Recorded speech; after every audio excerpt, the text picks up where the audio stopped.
Você sabe o que é radiação? Conhece algum material radioativo?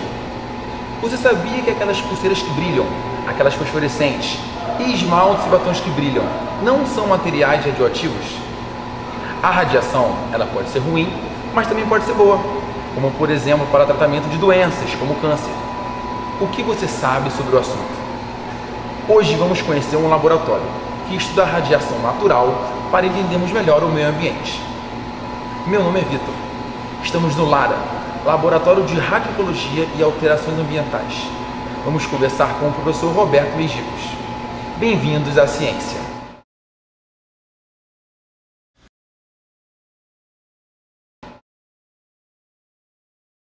Olá, estamos aqui com o professor Roberto Mejicos, o coordenador do laboratório. Olá, professor, tudo bom? Poderia nos falar um pouquinho como é que surgiu a ideia do laboratório? O LARA, ele já teve diversos nomes. No início, ele se chamou Laboratório de Radioproteção Ambiental. Nessa época, eu trabalhava com física nuclear, em cima de reações nucleares, e não tinha nenhum estudo de aplicações utilizando equipamentos de física.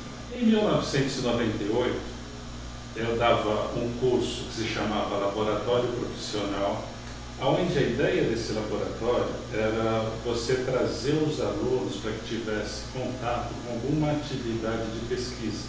Os alunos me fizeram uma pergunta, era sobre como foi o acidente radiológico em Goiânia e as consequências desse acidente. Então, naquela época, nós conversamos entre os alunos e falamos, ok, vamos tentar fazer uma prática abordando esse tema. Para isso, a gente precisava que um dos alunos fosse até Goiânia e coletasse algum material.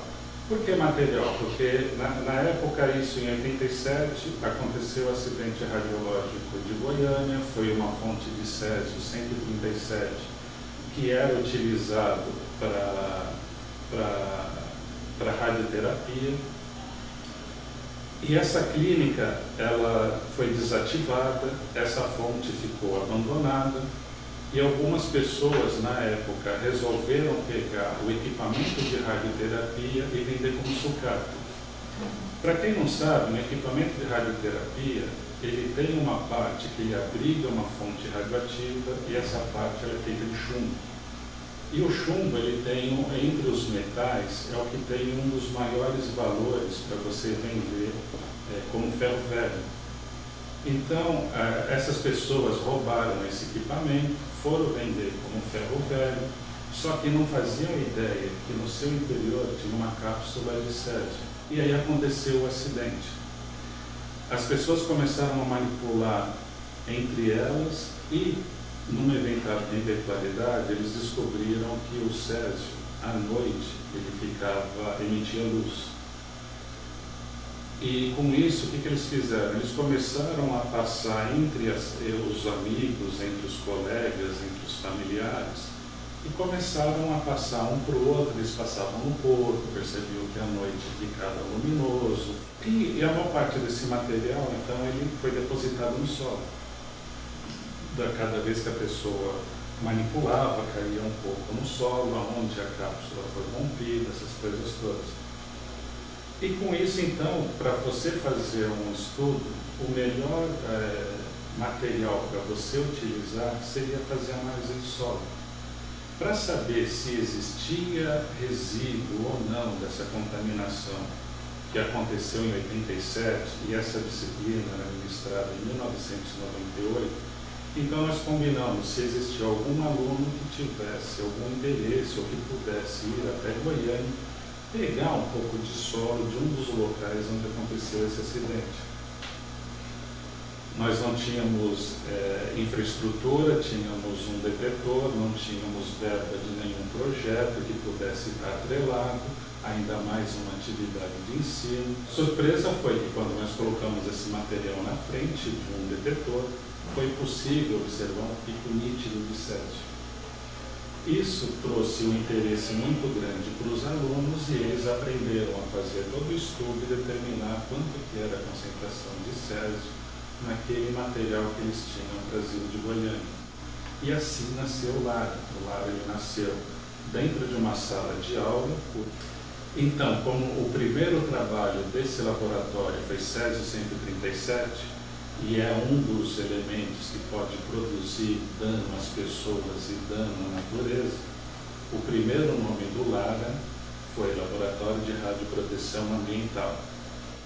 Como resultado dessa dissertação de mestrado, nós fizemos várias viagens a Goiânia e descobrimos que havia um problema maior do que imaginado em um dos locais do acidente. Ainda havia uma concentração muito grande de resíduos de Césio 137 no subsolo de um dos locais que ocorreu o acidente. Terminado isso, nós conseguimos fazer com que, como resultado desse trabalho, houvesse uma interdição nesse local. Esse local foi reconcretado e, com isso, os danos da radiação que poderia existir naquele local foram minimizados.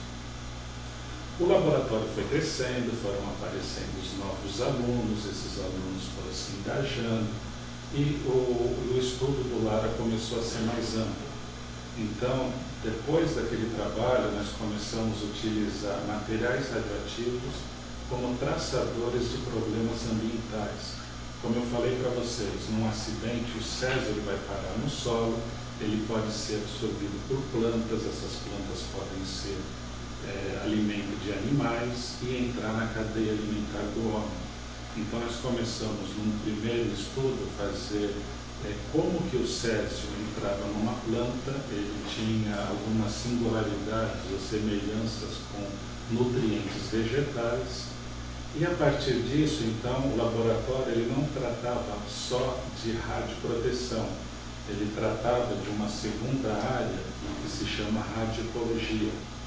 Radioecologia é uma linha de pesquisa em que você tenta aprender como que a interação de um material radioativo com o meio ambiente.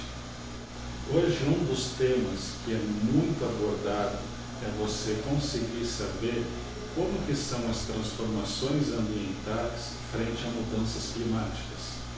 Então, você também pode utilizar esses materiais para compreender como que o mundo está se transformando, como que o meio ambiente está se transformando. Só para vocês terem ideia, quando vocês pensam em material radioativo, vocês pensam que em geral, as pessoas estão acostumadas de que eu tenho que entrar em contato com algum material proveniente de um acidente. Na realidade, existe material radioativo presente em todo o meio ambiente, seja de origem que a gente chama de antrópica, produzida pelo homem, seja de origem natural, que está aí presente no meio ambiente desde a formação da Terra. Então você pode utilizar esses elementos radioativos como traçadores, como rastreadores de diversos fenômenos, desde a evolução da Terra, a evolução geológica, a interferência com que ele pode fazer com o homem, e aí ele se tornou laboratório de radioecologia e alterações ambientais.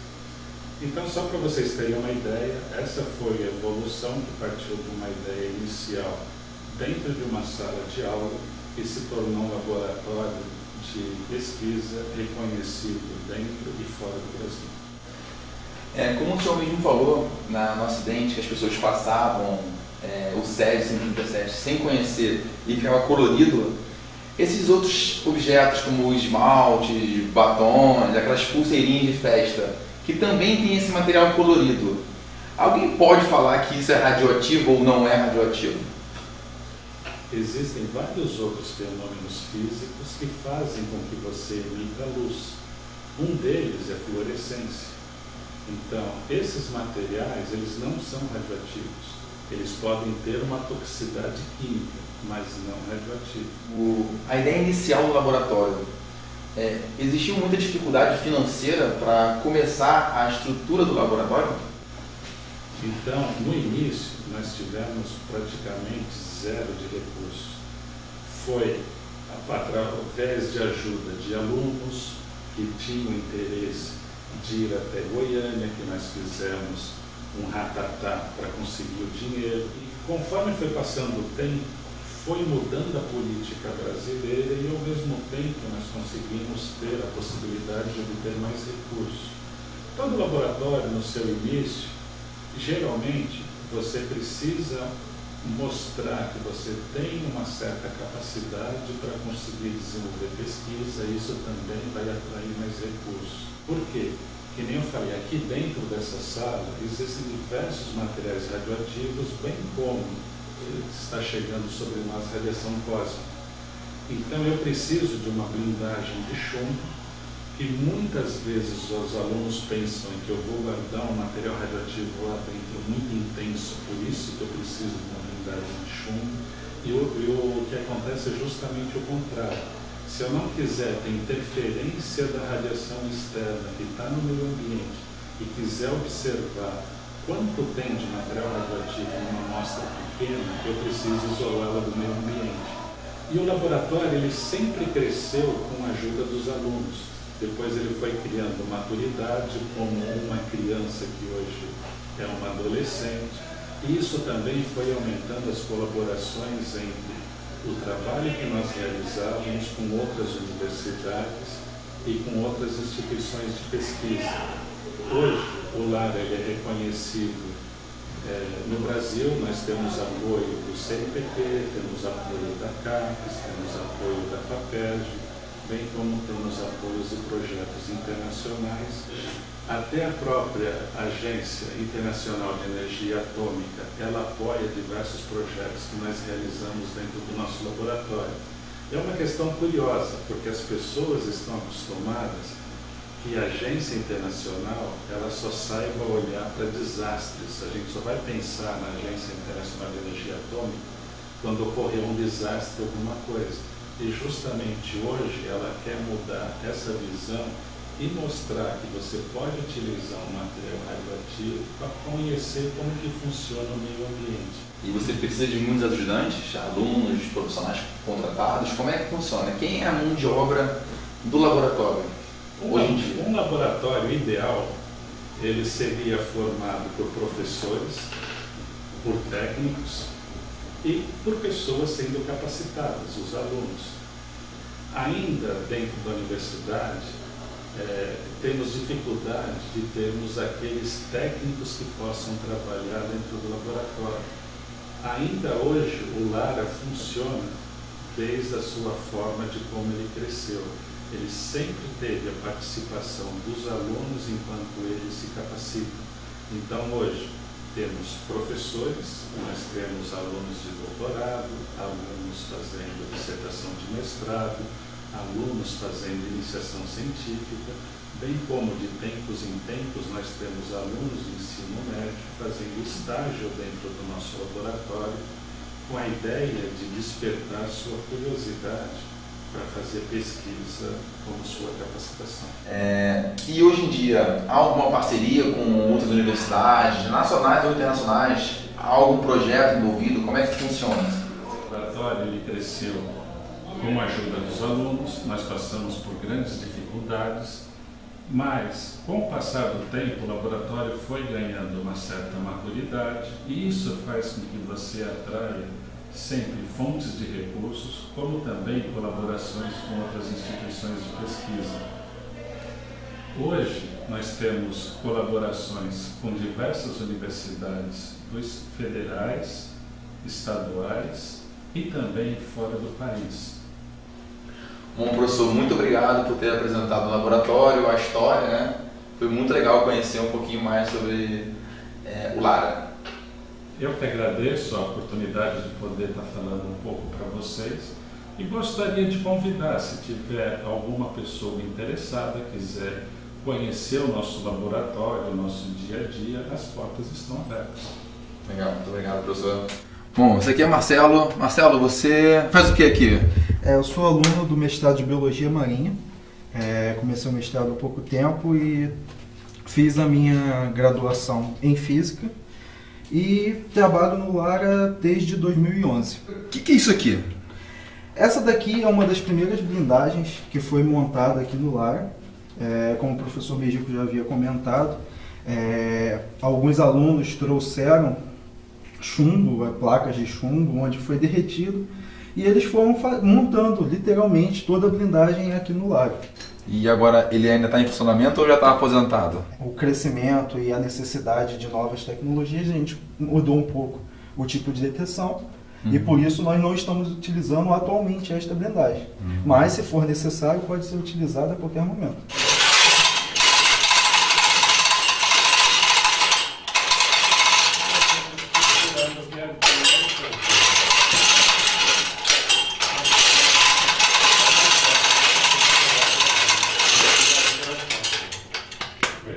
Eu sou aluno de doutorado do Lara, eu estou aqui desde 2009, desde que eu entrei na faculdade.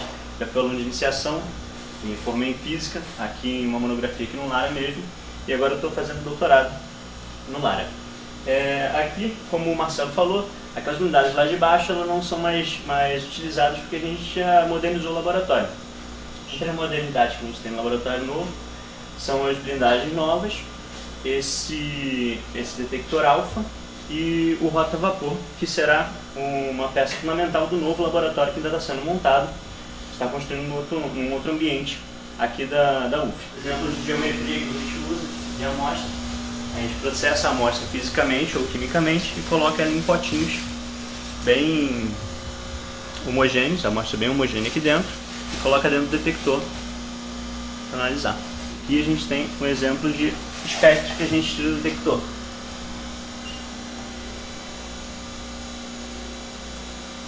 Onde cada pico desse aqui é uma energia de emissão de um certo composto radioativo que há dentro da amostra. Uma hora, assim que ela é colocada no detector, as informações são armazenadas aqui para poder... Sim, já aparece online. O único problema é que geralmente a gente trabalha com amostras naturais, então a gente precisa de um certo tempo de contagem. Na maioria das vezes a gente demora em torno de 24 horas para ter um espectro que seja analisado. E o que é esse material aqui, né? Esse aqui por fora é cobre e a parte de dentro dele, no interior disso aqui, é chumbo. Sim, para poder... Cobre serve para blindar a parte de raio-x da amostra.